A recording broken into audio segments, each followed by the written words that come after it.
अस्सलामुअलैकुम वरहमतुल्लाहि वबरकातुहू। मुझे कहते हैं नाज़ो। आई होप कि आप लोग सब ठीक होंगे। अल्हम्दुलिल्लाह मैं भी ठीक ठाक हूँ। अल्लाह ताला हमें दुनिया और आखिरत दोनों जानों की खुशियाँ अता करे। इसी दुआ के साथ मैं आगे बढ़ती हूँ और वेलकम करती हूँ आप सबको अपनी न्यू ब्रांड रेसिपी में। मैं आज बनाने जा रही हूँ मूंग की दाल के दही भल्ले।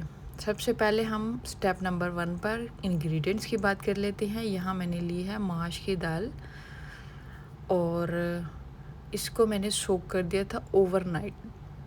2 और 3 घंटे में नहीं इसको सोक करके रखें, फिर वो अच्छे तरीके से बनते नहीं। साथ में मैंने आपको दिखाया इसके अंदर मैं धनिया ऐड करूँगी और साथ में जो मसाले जाएंगे वो फ्लेक्स चिली थी और साथ में ज़ीरा और नमक। ठीक है, ये दाल फीकी होती है तो इसमें थोड़ा से हम ये डाल सकते हैं, स्पाइस ऐड करते थे जिसमें नमक मैंने ऐड किया है, ज़ीरा ऐड किया है और साथ में फ्लेक्स चिली। और अभी अच्छे तरीके से इसको ब्लेंड कर लेंगे। अच्छा, ओवरनाइट जो सोक करने का फ़ायदा ये होगा कि ये सॉफ्ट हो जाएगी और जब हम इसको ग्राइंड करेंगे ये अच्छे तरीके से ग्राइंड हो जाएगी। ये दाल है, बेसन नहीं है कि हम उसको बनाएंगे तो वो पानी में एक दफ़ा वो आटा सा होता है तो उससे ना फिर वो जल्दी बन जाता है।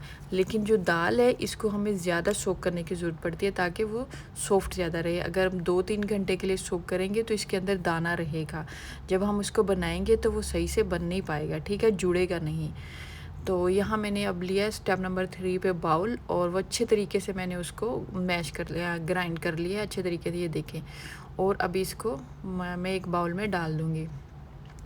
अच्छा, एक बात का ध्यान रखिए, मैंने इसके अंदर मीठा सोडा वगैरह कुछ भी नहीं ऐड किया।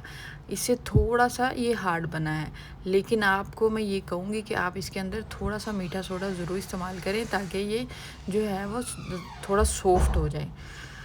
और अगर हम इसको मैं पानी में भी इसको थोड़ी देर डिप करके रखूँगी, सोक कर दूँगी ताकि ये थोड़ा सॉफ्ट हो जाए। ठीक है, लेकिन फिर भी मैं आपसे कहूँगी थोड़ी सी ना आप इसके अंदर मीठा सोडा ज़रूर इस्तेमाल कीजिएगा। अच्छा जी, स्टेप नंबर 4 पे क्या आता है, मैंने यहाँ लिया है पैन और इसके अंदर मैंने ऑयल ऐड कर दिया है। तो अभी हम इसको बनाना शुरू करेंगे। ठीक है, तो इसको हीटअप कर लेना है। बहुत ज़्यादा गर्म नहीं करना कि डालते ही वो जल जाए और ना ही बहुत ज़्यादा लो फ्लेम पे रखना है। अगर हम इसको डालें तो साथ में हमारे पैन के चिपक जाइए, दोनों चीज़ों का हमने ध्यान रखना है। ठीक है, अच्छा जी, अब हम आ जाते हैं स्टेप नंबर 5 पर। सबसे पहले हमने ऑयल का टेस्ट करना है कि ऑयल आया गर्म है, ठीक है। तो मैंने पहले उसके अंदर डाल के थोड़ा टेस्ट किया, वो ठीक से गर्म हो चुका था। अभी मैंने इसके अंदर ये डालना शुरू कर दिए हैं, बल्ले बनाने या बड़े बनाने शुरू कर दिए हैं। तो एक रेगुलर स्पून की मदद से आप बनाते जाएं तो ये बहुत अच्छा बन जाएंगे। और अभी इसको हमने ये देखें, मैंने इसको जल्दी से जब इसको पलटा है, इसको फ्लिप किया है तो वो देखें साथ चिपका है। इसको थोड़ी देर रेस्ट दें और लो फ्लेम पे रखना है। ठीक है, मीडियम पे नहीं, लो फ्लेम पे रखें ताकि ये एक साइड से अच्छे तरीके से पक जाएं। ठीक है, अभी ये पक गए हैं और अब ये देखें, अभी इस कंडीशन में ना, इस हालत में इनको हमने फ्लिप करना है। ठीक है, बेसन के होते हैं वो जल्दी से बन जाते हैं, लेकिन ये दाल के हैं तो इनको थोड़ा एहतियात से हमें बनाना पड़ता है। ठीक है, अच्छा जी, अभी ये मेरे जब मैंने देखा है इसको फ्लिप कर दिया है तो अभी जो थोड़ी सी स्पेस थी इसके अंदर, तो मैं इसके अंदर जो स्पेस है उसको फिल कर रही हूँ और जो दही बड़े थोड़े से और मैंने इसके अंदर डाल दिए हैं। स्टेप नंबर 5 पर हमने इसको निकालना है। अच्छा, इसको लो फ्लेम पर ही रखना है और बनते वक्त चाहे हम मीडियम पे भी इसको कर सकते हैं, बीच बीच में से ना मीडियम फ्लेम पे भी कर सकते हैं ताकि थोड़ा सा ये अच्छे तरीके से बन जाए, गोल्डन बन जाए और लेकिन अंदर से कच्चा नहीं होना चाहिए।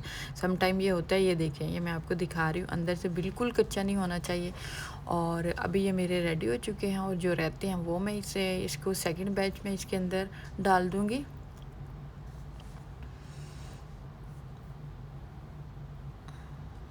इसे भी ऐसे ही हमने जब इसको अच्छे तरीके से वो एक साइड से पक जाएगा ना तो तब हमने फ्लिप करना।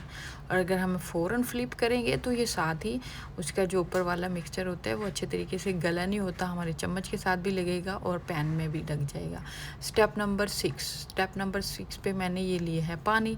मेरी यहाँ मिस्टेक ये है कि मैंने इसके अंदर थोड़ा सा मीठा सोडा ऐड करना था, उससे जो है वो ज़्यादा फूला हुआ और ज़्यादा सॉफ्ट बनना था, लेकिन मैंने मीठा सोडा इस्तेमाल नहीं किया।